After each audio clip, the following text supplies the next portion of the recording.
Good morning, everyone. Today is Monday, October 7th, 2019, and here is today's Monday Morning Minute. For today, I will recap last week's readings about managing paperwork. We'll then look at our reading this week, which is Chapter 7 from the Jones and Jones text.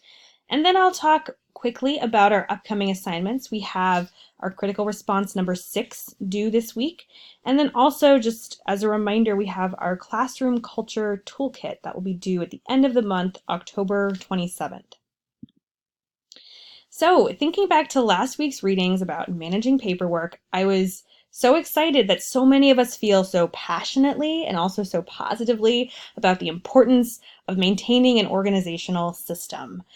So here we have Amanda, for instance, who falls into this camp and writes, "Organizing papers is probably one of my favorite things. I love all things organization: folders, tabs, label makers, laminators, laminating, crates, sticky notes, planners, etc. I love it all. I enjoy keeping my 2-year-old accountable with the organization system in her playroom because grandparents buy entirely too many toys for there to not be an organization system. So I think I would enjoy keeping students accountable in a classroom organization system for all the papers they would turn in and receive graded." I would just say, for anyone out there who, like me, struggles with organization — that was certainly true in my first couple of years in the classroom — you got to find the Amandas at your school site, or, in your cubicle area. Like, find the Amandas and take their tips. Steal as much as you can in terms of their organizational systems. So thank you, Amanda, for sharing your enthusiasm with all of us. And then Abby writes, "The point that both the article and the Emerson text get to is that effective organization enables you to be a more powerful leader, regardless of your role — teacher, psychologist, administrator, etc. With greater responsibility comes more paperwork and more people relying on you. It's essential to organize yourself to do any big job effectively." And I love that Abby here is reminding us why organization matters, right? And tying it back to the theme of our course, of course, which is classroom management. So we can more effectively manage our classrooms when we ourselves are organizing and managing all of the paperwork that comes with being a teacher. I believe, as Cassie wrote, if we're spending less time on organization, we can spend more time on quality instruction. So thank you all so much for sharing your ideas and your own tried and true tips. I would highly encourage you to check out everybody's posts this week because you all had really great ideas. So this week we're reading one chapter, and it's quite a lengthy and comprehensive one, as we know the Jones and Jones text to be. And it's all about increasing students' motivation to learn. And so I just wanted to take kind of a moment right now. So we're about halfway through the semester, which seems really incredible. And if you'll notice, we haven't spent much time at all on dealing with individual children or individual issues, right? And I think that is exactly as it should be. Many people, when they think of classroom management, they think about dealing with disruptions in the classroom. But if you kind of trace our trajectory thus far, right, the view that we take of classroom management is that it has to do with a lot of factors, and 99% of them are positive factors. So thinking about building relationships, of course, thinking about organizing our classrooms, thinking about how to make sure that our instruction is engaging and exciting for students. All of those things kind of presuppose a classroom management system. And again, none of them have anything to do with, calling out individual students. Certainly, we will talk about that later on, and you can get a preview if you look through our learning modules to come. But that, again, is kind of the smaller piece, because the thinking goes, and our practice, I think, also bears this out, is that if we're really focused on ensuring that our students have the best possible environment in which to learn, classroom disruptions and those kind of one-off behaviors will be kept to a minimum. So this chapter, kind of turning back to chapter 7, again, it's very exhaustive and it might seem overwhelming. I want you to, thoughtfully skim through it.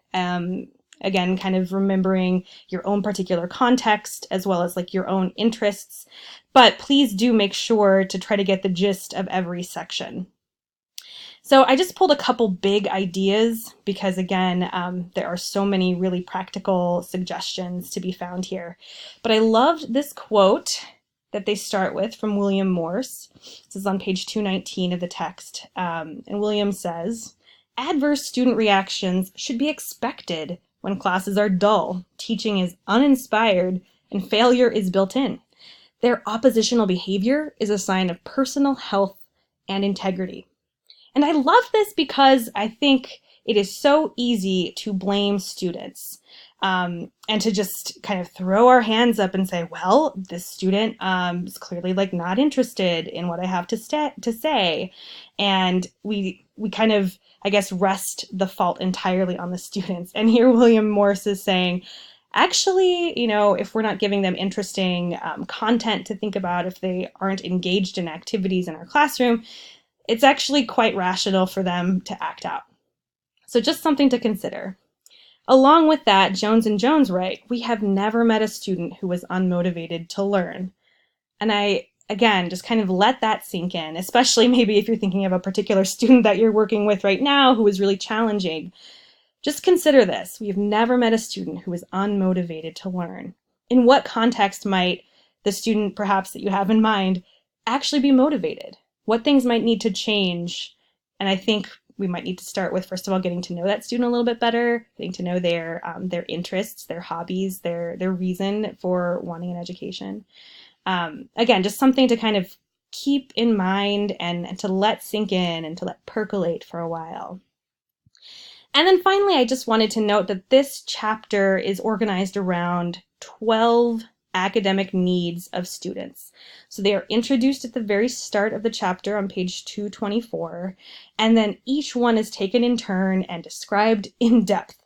And I just wanted to note, as you kind of read and skim through these academic needs, note that any of these 12 could easily be a topic for your classroom culture toolkit, like a kind of a standalone.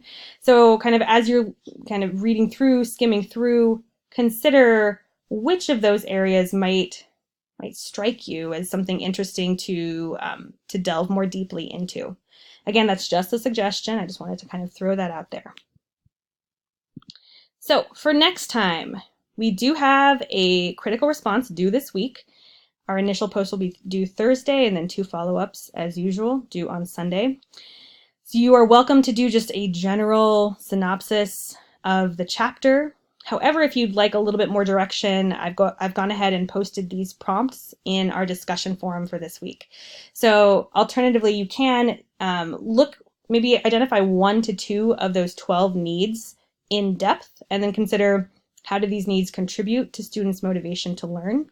How do these needs fit into a larger picture of classroom management?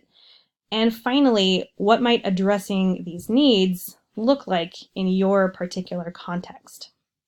So, as always, if you have any questions or concerns this week, please don't hesitate to let me know, and I will see you back here next week. Goodbye.